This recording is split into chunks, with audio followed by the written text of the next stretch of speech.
On the morning of April 14, 1943, a German engineer named Vanner stood at the edge of a concrete apron at Kummersdorf proving ground, 20 miles south of Berlin, staring at something that should not have existed.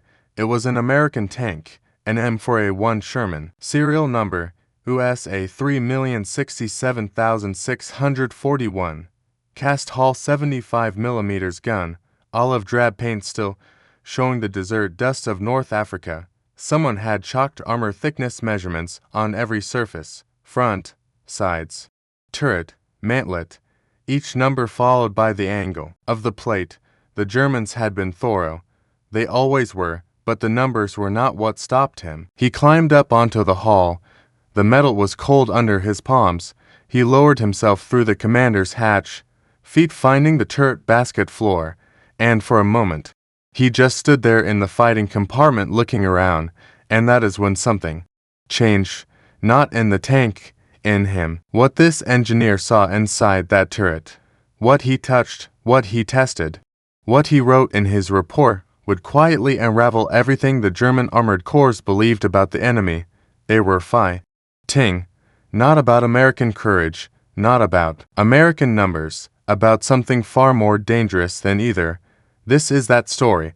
If the story of what Americans built and what it took to win matters to you, hit subscribe and the like button. It helps this channel reach the people who care. The Shermans sitting on the concrete at Kummersdorf had a name.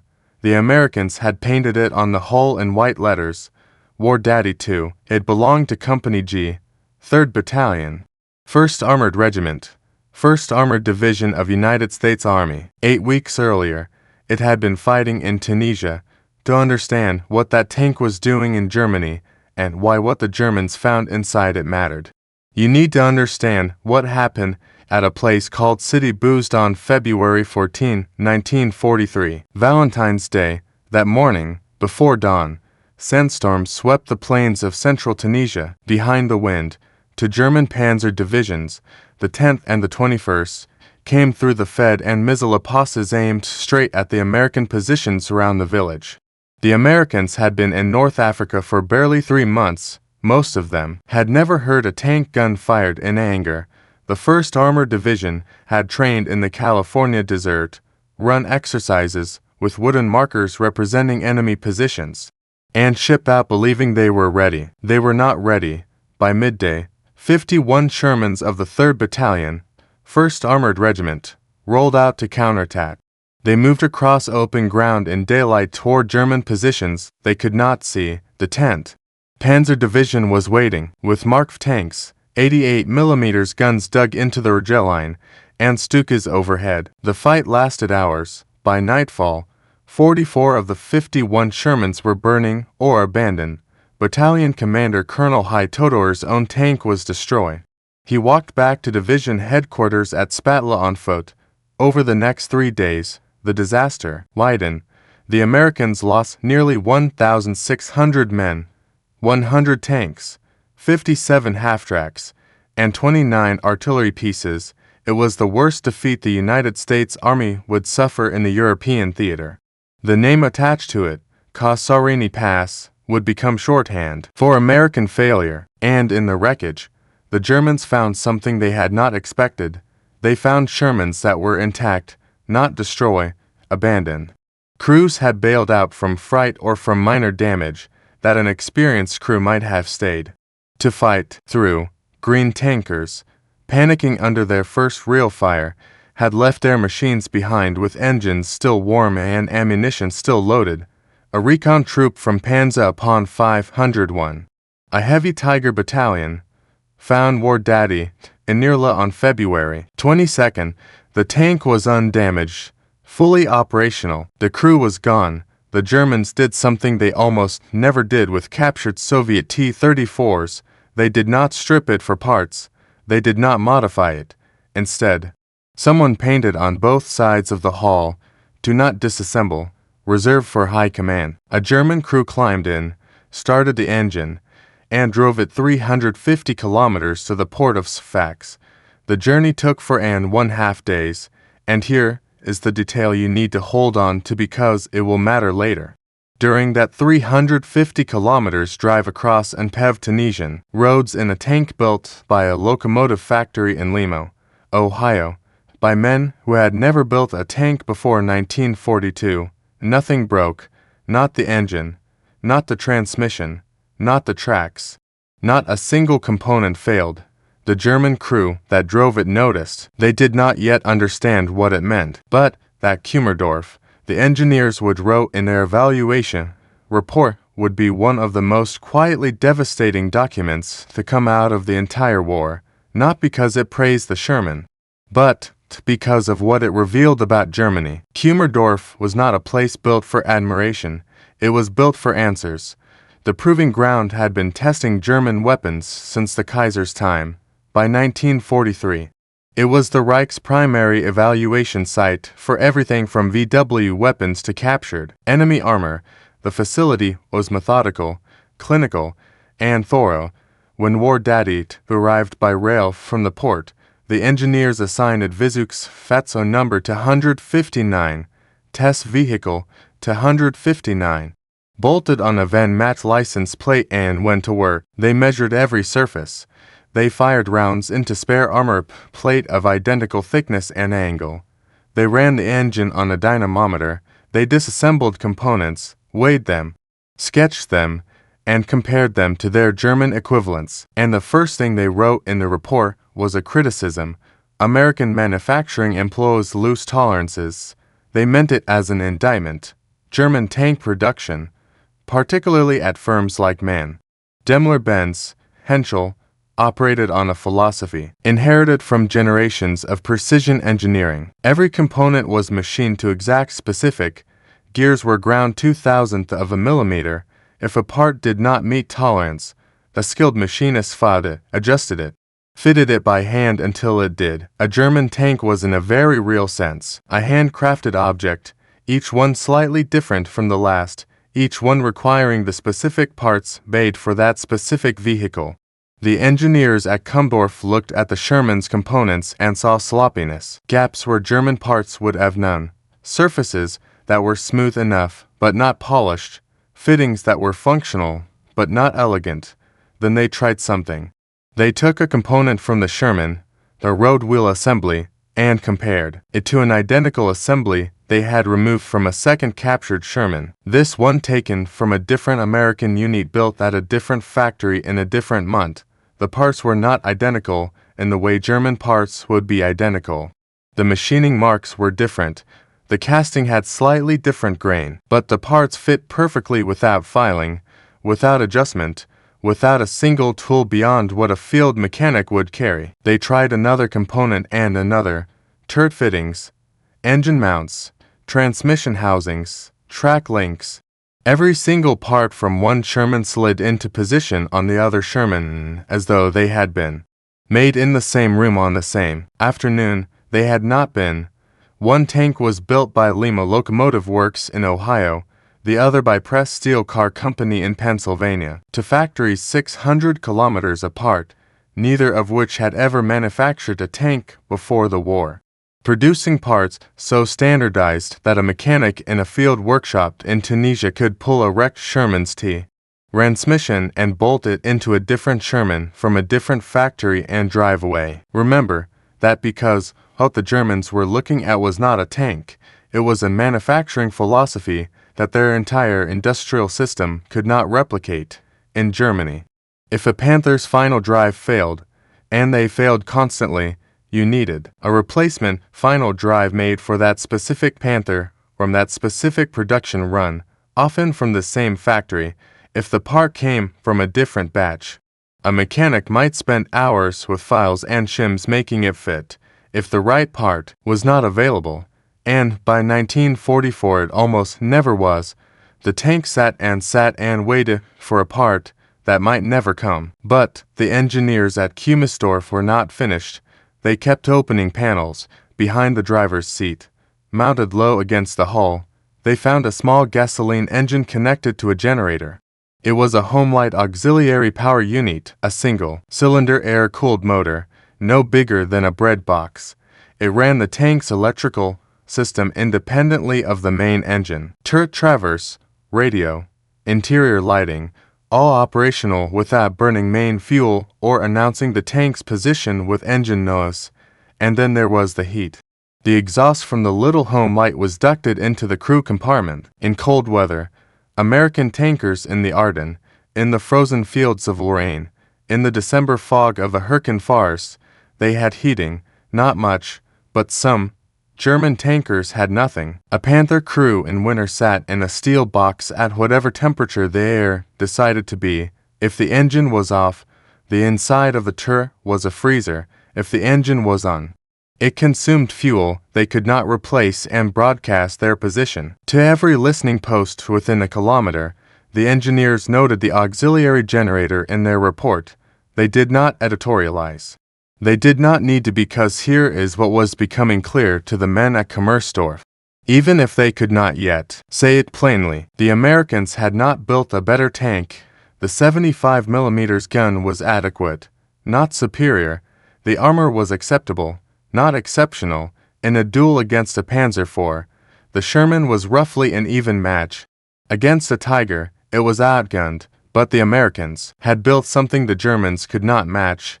A tank that was designed from the first bolt to be produced by the thousands, maintained by Bose, who had been fixing Chevrolets 6 months earlier, and kept running in conditions that would turn a Panther into an immobile pillbox. And on June 6, 1943, exactly 1 year before another June 6 that would change everything, War Daddied, who was loaded onto a flatbed and driven to a place called Hillers.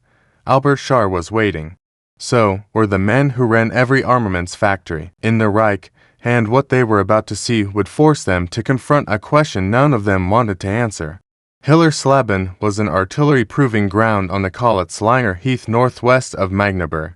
27 kilometers of shooting range cut through deforested flat land. Concrete roads connected firing positions labeled plots. A through plat ice somewhere on the ground sat a hull plate from a tank that weighed 120 tons. The Mouse, a machine so absurd it would never see combat. This was where Germany tested what it believed was the future of war. On June 5, 1943, the day before the conference, Albert Schar and Joseph Goebbels stood before 10,000 armaments workers at the Berliner Sport Palace and delivered speak. Hes about the miracle of German production. Scheer presented statistics. Munitions output up 600% since 1941.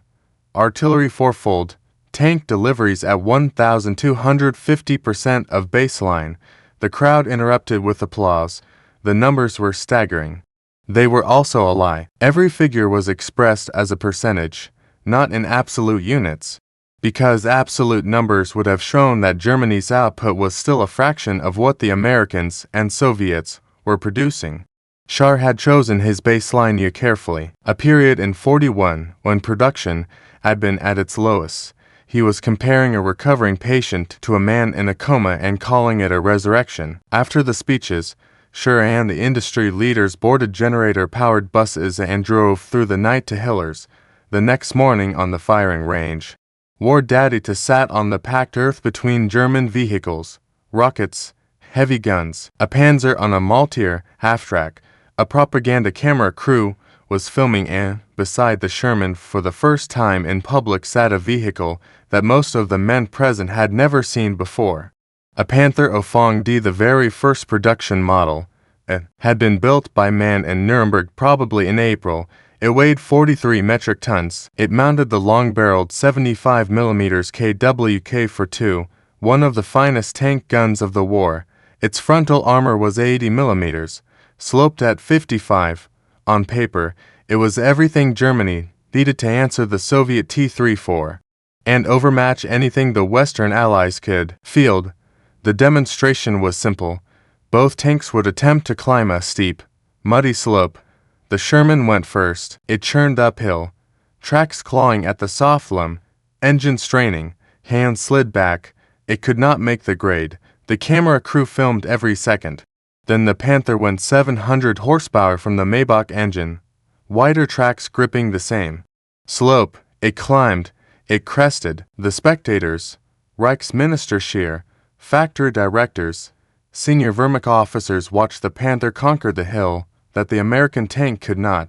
The photographs went straight into Signal magazine. The captions were triumphant. General Sherman fell back.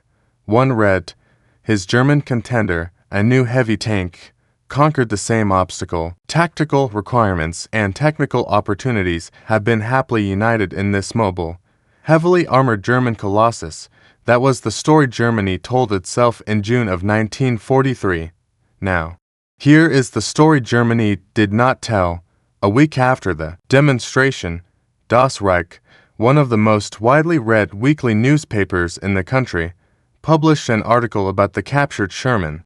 The tone was not what you would expect from a propaganda organ reviewing an enemy weapon. The author called the Sherman one of the special accomplishments of the North American laboratories and described it as quite a praiseworthy product of the North American steel industry.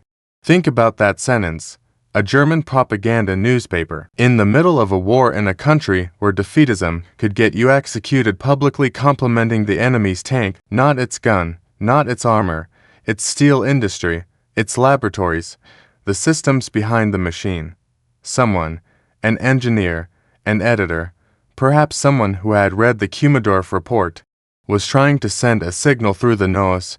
The Sherman did not need to climb that hill. It did not need to outgun the Panther. What it needed to do, it had already done 350 kilometers of Tunisian road without a single breakdown, built by locomotive workers who learned tank production in months with parts from a dozen factories that snapped together like children's blocks, and the Panther, the beautiful, powerful Panther that had just climbed the hill at Hillersleben, was about to prove exactly why that mattered. 5 weeks after Schur watched it crest that muddy slope, the Panther went to war on July 5, 1943. 200 Panthers of the 51st and 52nd Panzer Battalions rolled forward at Kursk in the largest tank battle in history. Within 24 hours, more than half were out of action. Not from Soviet guns, from mechanical failure. Fuel pumps leaked and caught fire. Transmissions seized. Final drives. The gearboxes that transferred power from the engine to the tracks shattered. Under the tank's weight, crews abandoned vehicles in open fields because nothing could be done to fix them without factory-level equipment that did not exist within 500 kilometers. By the end of the first week, operational readiness in some Panther units had dropped to 16%. Out of every 6 Panthers that had rolled toward the front, 5 were sitting motionless somewhere behind the lines, waiting for parts that would not come, mechanics who were not trained, and tools that did not exist. Somewhere in Germany, War Daddy sat in a shed at Kummersdorf. Its engine still ran, its transmission still shifted, every part still fit, and nobody in Berlin was talking about the hill anymore. Here is what most people misunderstand about tank combat in the Second World War. They think it was about armor, thickness, and gun caliber, whose shell could punch through, whose steel at what range, and those things mattered. But they were not what decided most engagements.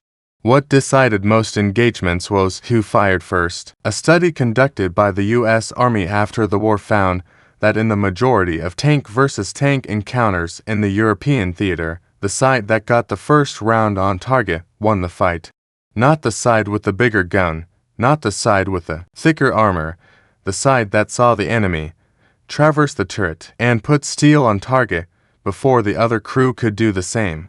And this is where something the engineers found inside War Daddy to stops being a technical detail and becomes a death sentence.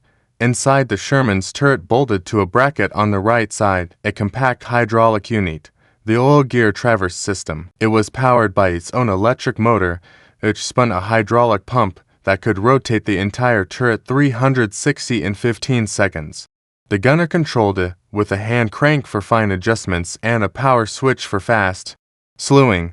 If the commander spotted a target at 3 o'clock and the gun was pointed at 9, the gunner could be on target in under 8 seconds. Now picture a Panther crew in the same situation.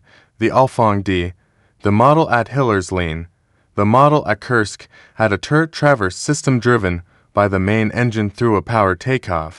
When the engine was idling, the traverse was agonizingly slow. One full rotation took 60 seconds. If the Panther's engine was off, as it often was in ambush positions to conserve fuel, the crew had only a hand wheel, no power traverse at all. The later Alfang improved this. They got the full rotation down to about 15 seconds at combat engine speed, but then Germany ran out of the raw materials needed for the electrical system. And in the final production variant of the Panzer IV, the firing J, which rolled off the lines in 1944, they deleted the powered turret traverse entirely. The most produced German medium tank ended the war with its crew hand cranking the turret like it was 1932, but the Sherman had something else the Germans had never seen in any tank, something mounted to the turret alongside the traverse motor that the Kummersdorf engineers examined, sketched, and could not quite believe. A gyroscopic stabilizer built by Westinghouse. It used a spinning gyroscope and hydraulic actuators to hold the gun steady in the vertical plane. While the tank was moving, it did not aim the gun. It did not replace the gunner's skill. What it did was keep the barrel from bouncing with every bump and dip in the terrain, so that when the tank stopped, the gun was already close to level. The gunner needed only a small correction, not a full re-aim from a wildly pitching barrel. In practical terms, a Sherman coming to a halt could fire an aimed round within seconds. A Panther coming to a halt needed the gunner to wrestle the long, heavy 75mm barrel back onto target, fighting the momentum of the stop, compensating for the bounce. The difference was measured in seconds. In a tank engagement, seconds were lives. Not every American crew used the stabilizer. It was complex. It required training. And many crews in the rush of deployment never learned to trust it, but the crews who did had an edge that German tankers could not explain. After-action reports from the Western Front repeatedly noted that Shermans seemed to fire first, even when the German crew had spotted them at the same time or earlier. A Tiger commander could be sitting in a perfect ambush position, concealed, waiting, engine idling, spot a Sherman at 800 meters, order his gunner to traverse, and fire the first round. If he missed, and the 88 missed more often than the legend suggests, the Sherman's turret was already spinning. The American gunner had the target. Power traverse put him online. The stabilizer had held his barrel close to level during the approach. He fired and then he fired again and again, 3 or 4 rounds in the time it took the Tiger crew to reload and ream. This is what the Kummersdorf report meant when it noted the Sherman's fire control systems. The engineers understood the components. What they could not replicate was the industrial base that produced gyroscopes precise enough to stabilize a gun barrel in a 30-ton vehicle moving over broken ground and produce them by the thousands. One for every Sherman that rolled off every assembly line in the country. Germany could build a handful of exquisite prototypes. Germany could not build 10,000 gyroscopes, and this was still not the deepest layer, because everything the engineers had found so far, the interchangeable parts, the hydraulic traverse, the stabilizer, the auxiliary generator, all of it pointed to a single idea that the German system had no answer for, not a better tank, a better way to keep tanks fighting. The Americans had built something that went far beyond what sat on the proving ground at Kummersdorf. They had built a repair and supply system so fast, so standardized, so ruthlessly efficient that a Sherman knocked out on Monday could be back in the line by Wednesday, while a Panther knocked out on Monday might still be sitting in a field in April, and by the summer of 1944, that system was about to cross the English Channel. On the 5th of June 1944, the day before the largest amphibious invasion in history, a fleet of ships sat in the English Channel carrying something that no army had ever attempted to deliver under fire on a hostile beach. Not tanks, spare parts, more than 50,000 individual Sherman components had been created, catalogued, and loaded onto transport vessels, road wheels, track links, transmission assemblies, engine blocks, turret rings, periscope heads, hydraulic lines for the traverse system, gyroscope units for the stabilizer. Every part stamped with a federal stock number that matched every other part with the same number, regardless of which factory had made it. Chrysler in Detroit, Fisher Body in Grand Blanc, Lima Locomotive in Ohio, Press Steel Car in Pennsylvania, or any of the other 11 plants producing Shermans across the country. Behind the transports carrying the parts came something even more unusual: floating repair depots, welding equipment, machine lathes, engine hoists, all mounted on vessels that would anchor offshore and begin processing damaged vehicles within hours of the first wave hitting the sand. This was not improvisation, this was doctrine. The United States Army had designed a 5-tier repair system. They called them echelons, that started at the crew level and scaled up to full factory overhaul. First echelon, the crew themselves fixing what they could with the tools stowed in the tank. Second echelon, the company maintenance section working in the field with slightly heavier equipment. Third echelon, battalion and regimental shops capable of swapping major assemblies, engines, transmissions, final drives. Fourth echelon, division, level repair depots with overhead cranes, machine tools, and the ability to perform work that in Germany would require shipping a tank back to the factory. Fifth echelon, rear area rebuild facilities that could take a whole scorched plaque by fire and return it to service as a functioning tank. And here is the detail that made the whole system possible. The same detail the Kummersdorf engineers had noted with disdain in their report on War Daddy 2, interchangeable parts. A Sherman destroyed by a Panzerfaust in the hedgerows of Normandy had donated its turret to a Sherman that had thrown a track and been hit in the hull by an anti-tank round. The turret from the first built by Fisher Body in Michigan would bolt directly onto the hull of the second built by Chrysler in Detroit with no modification, no filing, no fitting, no specialist required. From to dead tanks, one living tank ready to fight in 24 to 48 hours. The Germans could not do this, not because they lacked skill. German mechanics were superb, arguably the best trained in the world, but because every German tank was at some level unique. A transmission housing from a Panther built at M in January did not precisely match a Panther built at Daimler-Benz in March. A final drive from one Tiger might require hours of hand fitting to work in another Tiger from a different production run.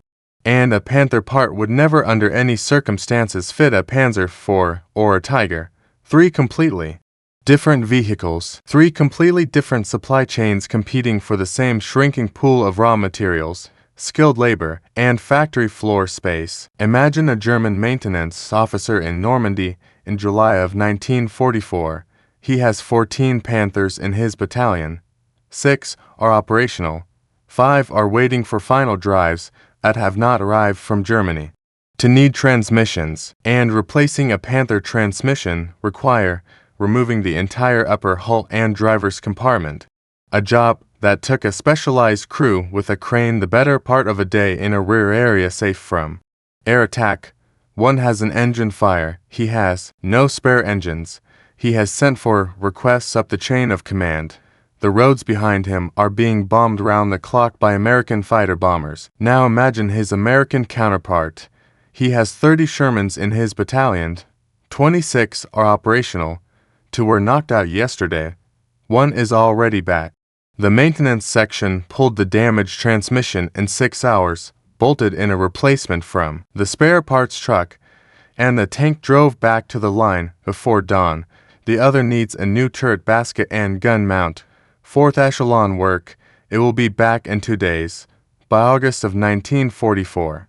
2 months after the invasion, American armored units in France were running at roughly 85% operational readiness. 85% of their tanks were running, armed, and ready to fight on any given day. German panzer divisions had dropped to 50% and falling.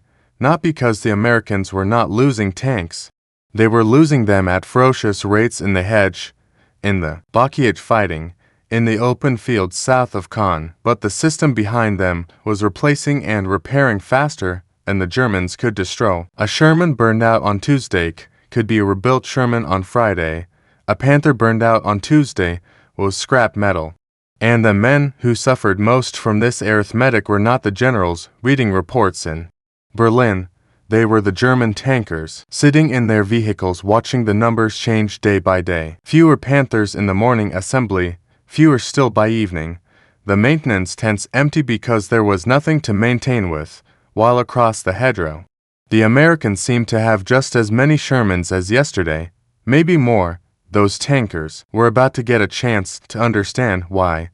Because in the winter of 1944, as Germany launched its last great gamble in the West, German crews would climb inside captured Shermans for the first time, not as engineers studying a curiosity, but as soldiers fighting for survival. On the night of January 16, 1945, Obermfeuer Erwin Bachmann sat in the sidecar of a motorcycle on a frozen road outside the Alsatian village of Heroldsheim, France.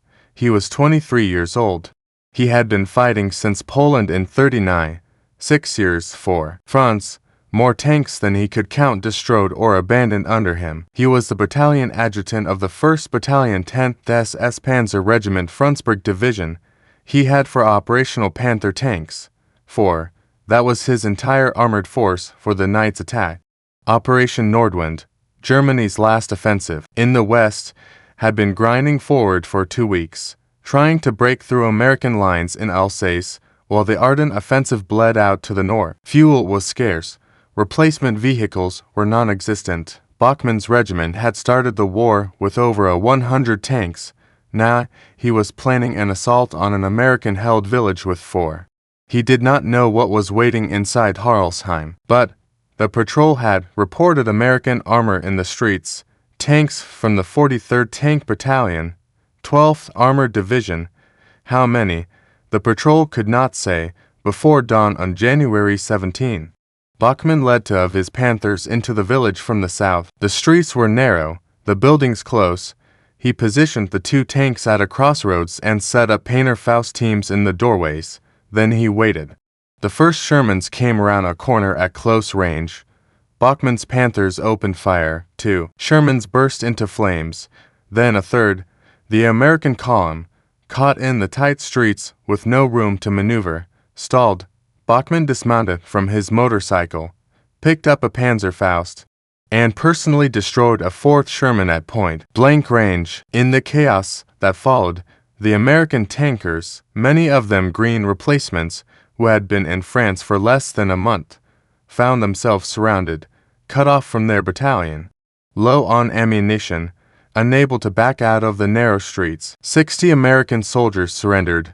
20 German prisoners held in the village were freed and rearmed, and 12 Shermans, 12 M4A 375mm tanks, fully armed, fully fueled, undamaged, were captured intact. Their crews had climbed out with their hands up. The tanks sat in the street with engines idling. What happened next is the moment this story has been building toward. Bachmann's men, Panther crews, tankers who had trained on German vehicles, who had lived inside German steel for years, climbed into the Shermans. They had to fight them immediately, drive them back the German lines before American artillery found the range. There was no time for manuals, no time for instruction. They sat in the driver's seat, put their hands on the controls, and discovered what the Kummersdorf engineers had written about 2 years earlier. The transmission had synchro mesh on 4 of 5 gears, no double clutching. The stick moved like an automobile gear shift, slot to slot, smooth, predictable. A Panther's transmission was powerful but demanded technique. Miss a shift under stress and you could strip the gears or stall the engine. The Sherman forgave. A 20-year-old who had driven a delivery truck before the war could drive this tank in 10 minutes. The turret. They reached for the traverse control. The turret swung fast, smooth, electric, hydraulic, the whole mass of gun and mantlet and armor spinning on the ring like it weighed nothing. Their Panther's traverse was good when the engine was running at combat speed. The Sherman's traverse was good always, even on the auxiliary generator, even with the main engine off. The seats padded, adjustable. The fighting compartment was tall enough that the loader could stand and work without crouching. The periscopes gave wide-angle views. The instruments were labeled clearly, logically, as though someone had asked a crew what they needed to see and then put it exactly there. And the engine started every time. The first time in the January cold on a frozen street in Alsace, an engine built by Ford in Michigan, the GAV8, 500 horsepower, dual overhead cams, no belts, no chains, everything gear-driven, turned over, and caught without hesitation. Bachmann's men drove the 12 Shermans back to Offendorf. They radioed ahead to make sure their own side did not fire on them. American silhouettes in German hands. The tanks arrived intact, every one of them. 350 kilometers of Tunisian road in 1943. A frozen nighttime drive through Alsatian villages in 1945. The Sherman did not care where it was or who was driving it. It ran. The 12 captured tanks were formed into the 13th Company of the 10th SS Panzer Regiment. German crosses were painted over the white stars. No other modifications were made. None were needed. And here is the fact that tells the whole story. German tank units that captured Shermans never modified them. They never upgraded the armor, never changed the turret, never replaced the gun with a German weapon. They used them exactly as the Americans had built them. When they captured Soviet T-34s, they often modified them, added German Kupas, changed radio equipment, adapted the fittings. With the Sherman, they changed nothing because there was nothing to fix.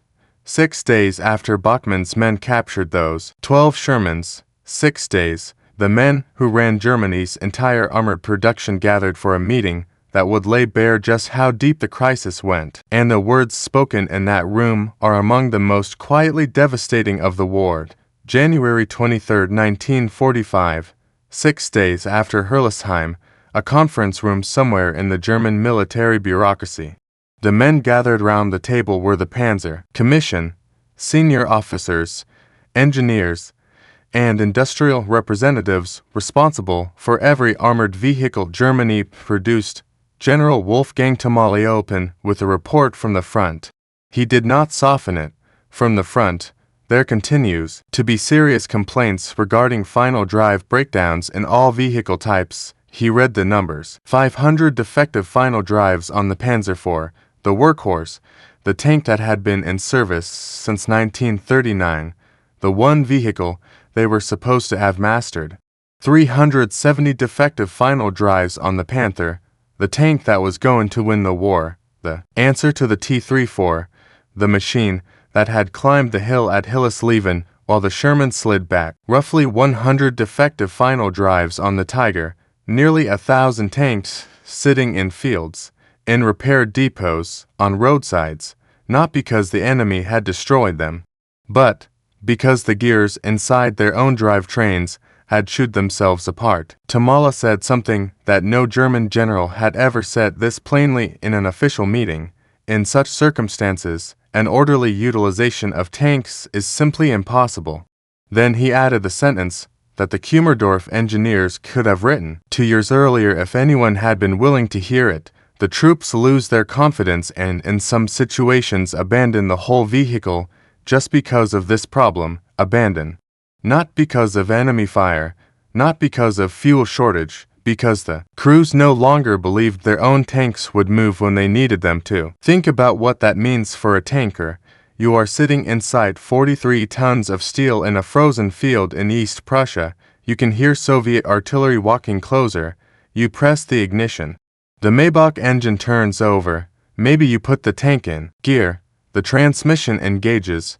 You release the clutch, apply throttle, and the tank lurches forward. And then something inside the final drive housing makes a sound like a bag of hammers thrown into a cement mixer, and the tank stops dead. You and your crew are now sitting in an immobile steel box with Soviet shells falling around you. You do not have the parts to fix it. You do not have a recovery vehicle to tow it. You have two choices: stay and die, or climb out and run. German tankers were climbing out and running, not from the enemy, from their own machines. Now hold that image, and set it beside this one. 6 days earlier at Harlesheim, Bachmann's men sitting inside 12 captured Shermans, engines that start, transmissions that shift, final drives that do not shatter, turrets that traverse. A tank that does what you tell it to do every time without negotiation. The Panzer Commission knew the numbers. Germany had produced roughly 6,000 Panthers since 1943, fewer than 1,400 Tigers of both types combined, about 8,000 Panzer for South still in various stages of serviceability. The Americans in the same period had produced over 49,000 Shermans, 49,000 from 11 different factories, many of which had been building locomotives, car bodies, and steel rail cars 3 years earlier. But the number was not the worst part. Germany could have accepted being outproduced. What it could not accept, what the Panzer Commission was now confronting in that room, was that the American tanks worked and the German tanks did not. A Sherman's final drive used herringbone gears, angled teeth that distributed load evenly, reduced stress, and lasted thousands of kilometers without failure. Restoration crews working on Sherman's decades after the war have pulled final drives from tanks that sat in fields for 40 years and found them still mechanically sound. No corrosion in the gear teeth, no play in the bearings. The Sherman's final drive gear ratio of 2.8 for 84:1 had been engineered to so much margin that the entire drivetrain could absorb the weight increases of later models. Up-armored jumbos, 76mm gun variants without modification, a Panther's final drive at 75 gear. Teeth where the Tigers had 109. The engineering stress on each individual tooth was more than 5 times greater. The gears were made from chromoly steel, when Germany could get molybdenum, which by 44 it often could not. The French army, which inherited 100 Panthers after the war and operated them until 1949, documented that the final drive had an average fatigue life of 150 kilometers under combat stress, 150. A Sherman could cross most of France on a single set of final drives. A Panther could barely make it from one French village to the next, and there was no fixing it, not with better steel. Germany had reached the metallurgical limits available to it, not with more teeth. The housing was too small, not with a new design. There was no time, no factory capacity, no engineering bandwidth. The Panther's final drive was a problem baked into the vehicle's DNA, and no amount of German precision could engineer a way out. The Sherman's loose tolerances, the sloppiness at the Kummersdorf engineers had noted with such disdain in their 1943 report, had been the right answer all along. Build with margin, build for forgiveness. Build so that a farm boy from Iowa can fix it with a wrench and a manual, because the alternative is a master machinist who is already dead on the Eastern Front. Somewhere in Alsace, the 13th Company of the 10th SS Panzer Regiment was still fighting in its 12 captured Shermans, and every morning, those tanks started. In the last week of April 1945, Soviet tanks reached the outskirts of Kummersdorf, the proving ground where War Daddy had been measured, tested, and catalogued 2 years earlier, was now in the path of the Red Army's final drive toward Berlin. The facility that had tested the Maus, the Panther, the Tiger, the VW weapons, and one olive drab Sherman from Ohio was about to become a footnote in someone else's victory. In the chaos of those final days, the Germans had scraped together a unit they called Panzer Company, a tank company assembled from whatever still moved on the proving ground. It was a museum of desperation. 1 Tiger II, 1 Jagd Tiger, several Borgward Remotech-controlled demolition carriers mounted with machine guns, an Italian heavy tank that had no business being on a German battlefield, and 2 American Shermans, the same machines that had arrived as curiosities, as objects to be studied, measured, and dismissed, were now the last line of defense. German crews climbed into American tanks to fight Soviet tanks on German soil. The war had begun. With panzers rolling through Poland in disciplined columns, it ended with a locomotive company's tank from Lima, Ohio, guarding a proving ground south of Berlin, War Daddy I's exact fate is not recorded. It may have been one of the two Shermans in that final company. It may have been destroyed in the Soviet advance. It may have been buried in rubble when the Red Army shelled the facility. What is certain is that it never went home. Evan Bachman, the 23-year-old who captured 12 Shermans at Hairless with 2 Panthers and a Panzerfaust, survived the war. His 13th Company fought with those captured American tanks through the retreat across the Rhine through Pomerania all the way to the final days. They never ran out of ammunition for the 75mm guns because the advancing Americans left enough behind. In May of 1945 near Göttingen, Bachmann and what was left of his men drove west and surrendered to the British. He went home. He lived quietly. He died on February 18, 2010 and was buried in Gingen. He was 88 years old. The Chrysler Detroit Arsenal, the purpose-built factory that produced more Shermans than any other facility in the country, kept building tanks after the war. M26 Persings, M47 Pattons, M48s, M60s, eventually M1 Abrams. The factory that K.T. Keller built for $5 a year in executive salary lived into the 1990s. Before Chrysler Defense Systems was sold to General Dynamics, the assembly line never really stopped. Pfizer Body in Grand Blanc, Michigan produced 11,385 Shermans between 40 and 45. After the war, the plant went back to making car bodies. The workers who had built tanks went back to building Buicks. The skills were the same. That was the point. That had always been the point. Lima Locomotive Works, the company that built War Daddy 2, had been making train engines since 1870. They made Shermans for 18 months, turned out 1655 of them, and went back to locomotives. A factory that had never seen a tank before 1940 to produce machined, so well built that German engineers across the ocean were writing reports about them in language that read like a confession. And here is where the story comes to rest. What stunned German tankers inside captured American Shermans was not the armor, it was not the gun, it was not any single component that a German engineer could point to and say, "This is better than what we build." What stunned them was the ordinary things, a part that fit without filing, a gear that shifted without force, a turret that moved when you told it to, an engine that started in the cold, a generator that gave you heat when everything outside was frozen, a tank built by locomotive workers and car mechanics 6,000 meters away that worked simply reliably every single time, while their own tanks, built by the finest precision engineers in Europe, fell apart under their hands.